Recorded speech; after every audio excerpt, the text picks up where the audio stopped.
Tonight, a Saskatoon man dives into a lake to save 3 women and ends up drowning in the process.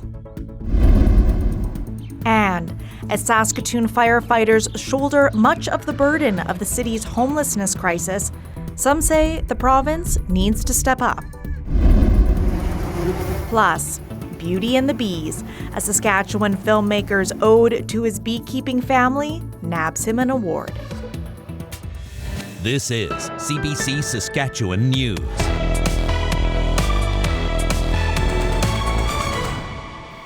It's Tuesday, August 8th. CBC Saskatchewan News starts right now. Hello, I'm Natasha Lipney. Thank you for joining us. A newcomer to Saskatoon is dead after trying to save others. Witnesses say Raza Aziz didn't hesitate for a second when he spotted a stranded family at Diefenbaker Lake on Saturday. He dove in to help them and ended up drowning himself. CBC's Aishwarya Duda has more. The friends and family of Raza Aziz have hailed him a hero. They say he died while trying to save the lives of 3 women at Diefenbaker Lake. Late Saturday night, RCMP received a call about a drowning. They were not able to locate him that night, but started the search again the next morning. 35-year-old Aziz was found deceased at 7 a.m. Sunday morning. Aziz came to Canada from Pakistan just over 2 months ago and had big dreams of starting a new life with his wife and children. Hanan Ali Khan is a close friend who was at Diefenbaker Lake with Aziz on Saturday. He says 3 women on an inflatable boat called for help after their boat got stuck in some weeds. Khan says Aziz swam towards the boat to try to rescue the women, but he never reached them. He got stuck in the weeds and was pulled down within minutes. And I can see that he's struggling beneath the water. He's saying to Nabil, I'm getting stuck and we can't do anything about it.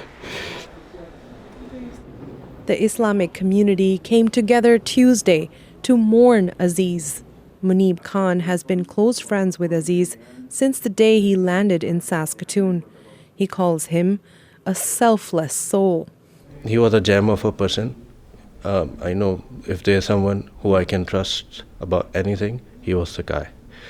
He was a shoulder to cry upon. You know, the mere incident and the fact that he died in helping somebody else, died in the service of humanity, that shows you what kind of person he was. Aziz is survived by his wife, a 12-year-old son who saw the incident, and a 2-year-old daughter. It was devastating. It was devastating for all of us. I can't imagine how devastating it will be for the kids. Aziz's friends hope his family can carry on their dream of becoming Canadian citizens and living a good life. Aishwarya Duda, CBC News, Saskatoon. The chief of the Federation of Sovereign Indigenous Nations says a man who allegedly threatened an Indigenous woman at gunpoint should be in jail. Bobby Cameron says the woman stopped on the side of Highway 55 in northwest Saskatchewan near Pierceland last week. He says the woman was on her way home to the Waterhen Lake First Nation. RCMP say a man hauling hay bales behind his tractor approached the woman and threatened her with a firearm. They have released a sketch of the suspect. The man allegedly told her to get off his land and aimed a rifle at her. Picture yourself, a father sitting at home, or a grandfather, and you get this call from your granddaughter or your daughter saying, Dad, this guy just pulled a gun on me. I just pulled over on the side of the road to check what was going on with my vehicle, which was what she did over a main highway, just pulled over, and the tractor pulled up behind her and pointed the gun at her and said, "You're on my property." Wherever he is should have been arrested by now. We've been working with the RCMP to get on it as soon as possible, to charge him and put him behind bars where he belongs. Police have canvassed the area where the incident was reported, but no arrests have been made as of yet. Saskatoon's fire department presented some striking numbers on homelessness to City Council today. They recently counted nearly 300 temporary shelters spread across dozens of neighborhoods. But as Alexander Kwan reports, not everyone thinks firefighters should be on the front lines of this crisis. We've had to be fluid and flexible and try to come up with solutions to try to not allow those small barriers become a big gap. Saskatoon's assistant fire chief says firefighters are working hard to connect homeless people with support systems. And yet, at the end of June, the fire department still counted 44 neighborhoods in the city that had makeshift shelters.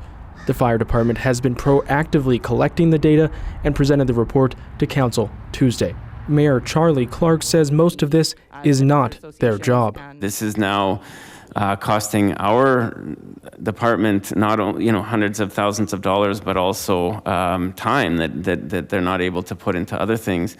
And I think it's important that the fire department be part of the solution, but on its own cannot actually get people from tents into housing. And that's the issue. On Tuesday, the head of the Saskatchewan Landlord Association said there's an obvious solution. Recent data revealed the Saskatchewan Housing Corporation had more than 3,000 vacant social housing units across the province at the end of 2022. The policies need to be changed in order to accommodate harder to house folks, and those units also need to be renovated and fit with proper security measures to ensure that they're protected. Although the heaviest concentrations of encampments can be found in Saskatoon's downtown and along the riverbank, fire officials say the data should dispel the illusion of homelessness being an issue limited to the city's downtown. Alexander Kwan, CBC News, Regina. Also at Saskatoon City Hall today, a debate on whether people should be allowed to use fireworks without permits on the Lunar New Year and Diwali. Right now, non-permit fireworks are allowed on Victoria Day, Canada Day, Labor Day, and New Year's. The Saskatoon Fire Department does not recommend adding those religious celebrations to the list. It says commercial fireworks are a safety risk. Ramesh Tururali lobbied for the change on behalf of the Hindu community. It's more about bringing joy and light into our culture.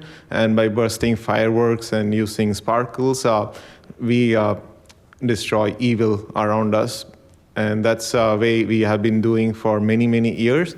And my kids are growing up in Saskatoon, and I would like them to have the same joy that I had back when I was in India. If that can be, I don't know if I need to make it. Mayor Charlie Clark says fireworks are an important part of the Lunar New Year and Diwali. He supports making the change, but the fire department wants to scrap all non-permit use of fireworks. Council will vote on the issue at its meeting at the end of this month. Huge backlogs in immigration and refugee applications have caused headaches and heartaches for Saskatchewan families looking to reunite. CBC's Pratush Dayal sat down with the new federal immigration minister to find out how he plans to make a difference. At his Regina home, Abdul Salam Abu Al-Shamat relies on photos to see his mother's face. The Syrian refugee hasn't seen her in person in more than 2 years. She's in Turkey now, waiting for her immigration application to Canada to be approved. But I have no idea how much longer it will take because I checked the government website, I checked with MP offices, I checked with immigration lawyers. There's no time frame. Al-Shamat's father is concerned about his wife's health and wants to travel to Turkey to see her. But his travel documents are also delayed. A process that Al-Shamat says should have taken 20 days has stretched to a year with no end in sight. Waiting endlessly without any way of tracking it, without any way of knowing when you might get it is really stressful, and it always makes you always living in a state of anxiety and uncertainty. I am busy on my mind for my wife's health. I want to be beside her, to help her, to treat her, everything. Beverly Ford is waiting to be reunited with her daughter in Saskatchewan.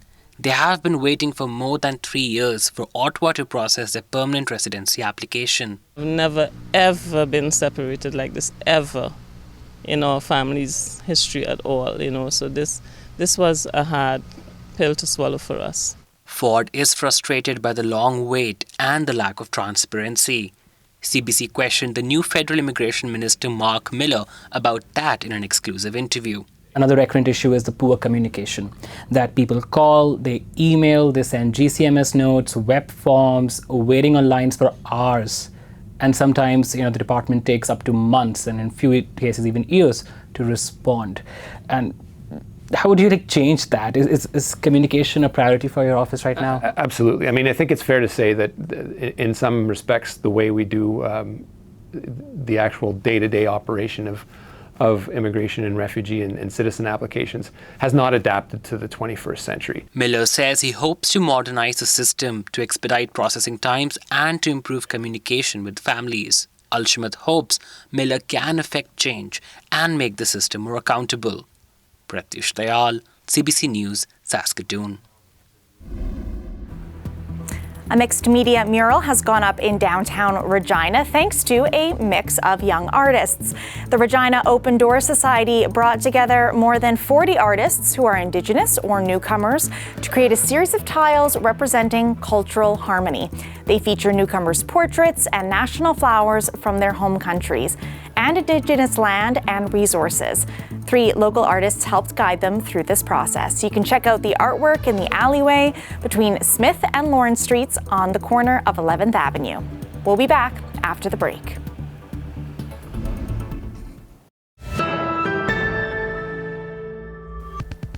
The head of the Saskatoon Open Door Society is being recognized on a national level. Ali Abukar was recently named one of Canadian Immigrant Magazine's top 25 immigrants. Abukar fled his home country of Somalia at 18 because of a civil war. After studying in Egypt, he came to Canada.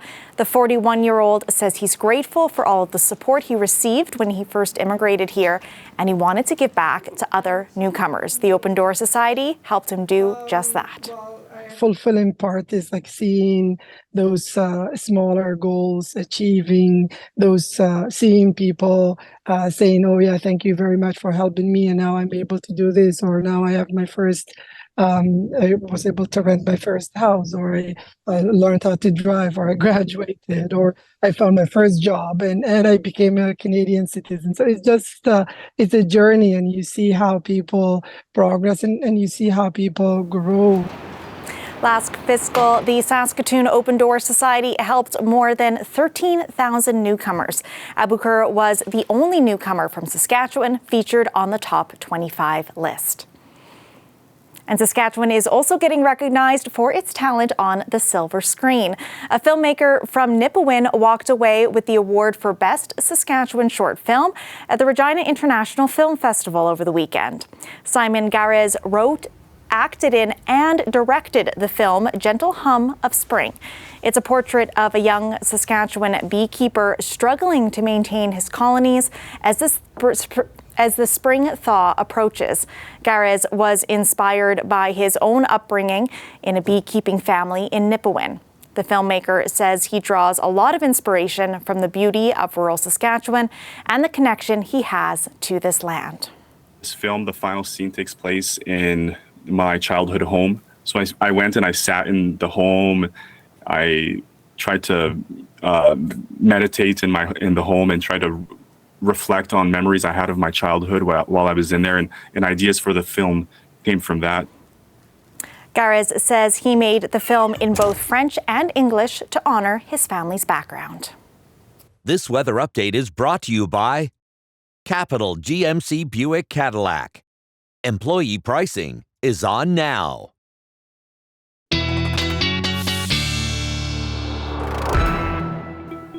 Weather specialist Ethan Williams joins us now. Ethan, I was so happy to wake up to evidence of rain overnight. Please tell me there is more in the forecast. Yes, well, you are in luck, Natasha. There definitely is going to be in the coming days. I agree. It made everything feel so fresh and smelt so great out there after that came through last night. Most of the showers out of our hair now. Just a few thunderstorms in extreme southwestern Saskatchewan making their way past the international border. No watches or warnings or anything like that out for those those storms. Those showers and storms last night did have some severe thunderstorm warnings on them. They came as the result of a cold front that was moving through the province, and that has dropped temperatures today through a lot of south and central. We did get warmer than we were expecting in Regina, got to a high of 25 when we were supposed to get to 22. Even Maple Creek getting up around 28 this afternoon, but a lot of us below seasonal for this time of year.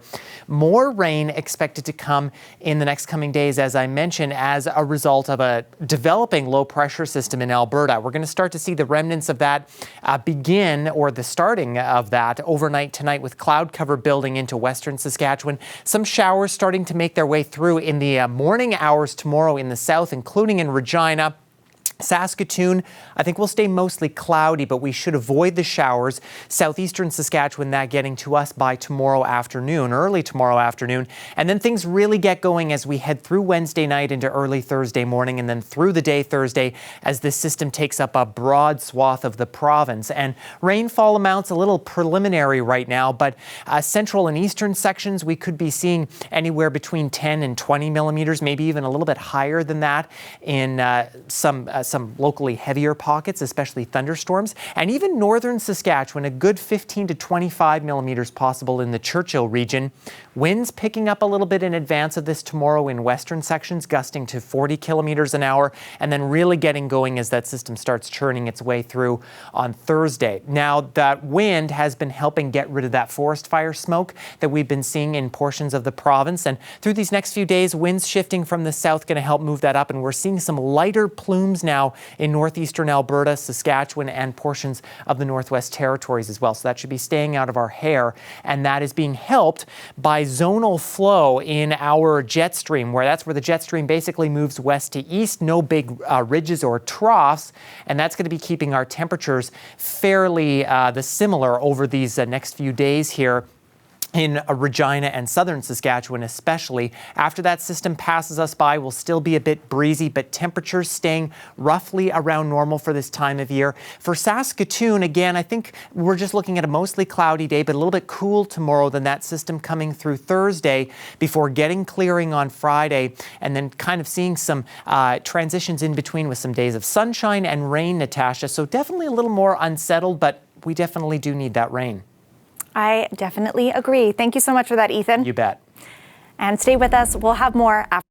When it comes to your news, you want up-to-the-minute access. Anytime, anywhere. Get the facts straight from the source. Download the free CBC News app or visit cbcnews.ca for news you can trust.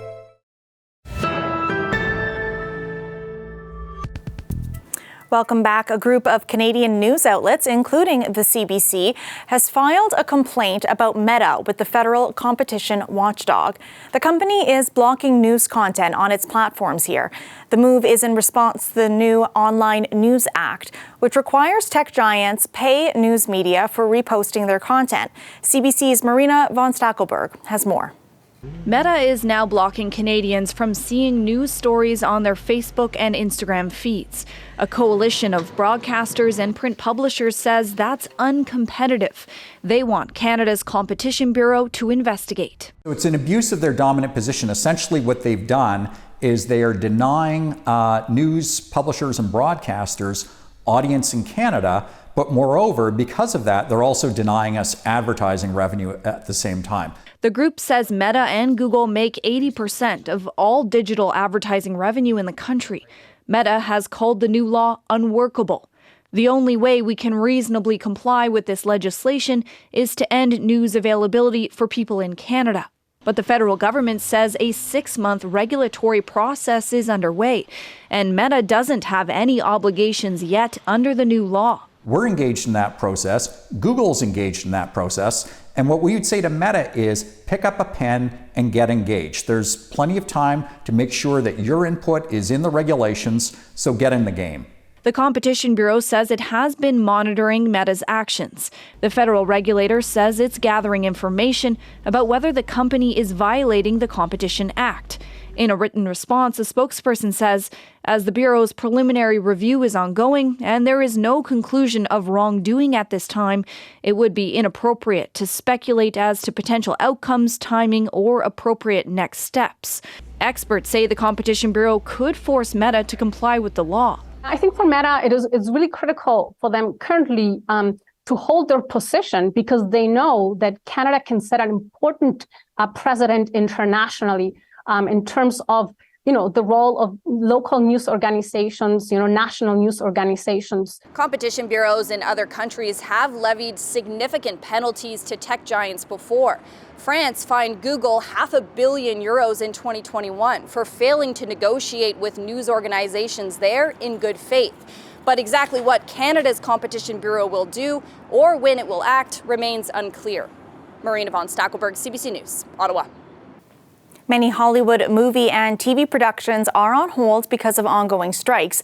There is widespread support for screen actors and writers who are on picket lines in the U.S., but the labor dispute is putting a squeeze on work that's sourced to Canada. Travis Danraj has that side of the story. Hi there, I'm John Oliver and I'm on the picket line today to support the Writers Guild. Another entertainment A-lister showing solidarity with striking performers and writers. The workers, united, will never be defeated. As the standoff south of the border drags on, the hit to Hollywood North deepens. There is absolutely no production going on. The sprawling Vancouver film studios was once bustling with productions like The Flash. In a flash, the whole industry has all but ground to a halt. There's 80,000 people that work in the film and television industry in British Columbia. That's bigger than forestry, mining, and fishing combined. And 90% of them are out of work right now. Rewind to 1960, the last time a dual strike virtually shut down Hollywood. Ronald Reagan was president of the Screen Actors Guild back then, and money was an issue. No contract! No contract! Still is today. 86% of our members cannot meet the $26.5 thousand a year threshold to get their medical benefits.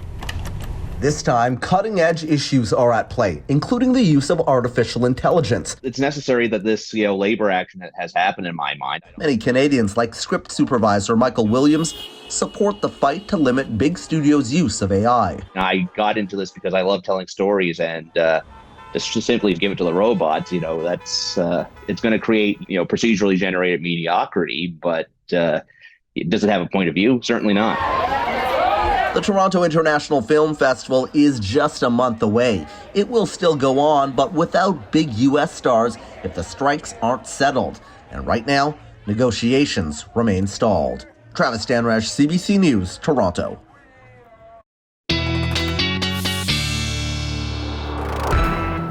And Ethan is back with one last look at our weather. Well, it'll be a cloudy one tomorrow, Natasha, starting the day in Regina at 16. There is a chance that we could see some showers in the morning hours tomorrow. Those east winds fairly light, picking up a little bit as we head toward the noon hour. Still cloudy, less of a chance of showers as we head through the afternoon, but those will pick up again as we go overnight into Thursday. Saskatoon, mostly cloudy skies. Will be a little bit windier tomorrow. I think the rain largely escaping us for the most part, not getting much warmer than 20 degrees. The long weekend bringing some beautiful aurora borealis. The shot taken by Bailey out in Ethelton, west of Melfort. Possible again tonight, Natasha, but with that cloud, I don't think we're going to be able to see it, unfortunately. I'll just have to enjoy that photo. Thanks, yes, Ethan. You bet. Well, that's it for us tonight. For news anytime, head to cbc.ca/sask or subscribe to the CBC Saskatchewan YouTube channel. Ethan and I are back at 11. Thanks for watching. Have a great night.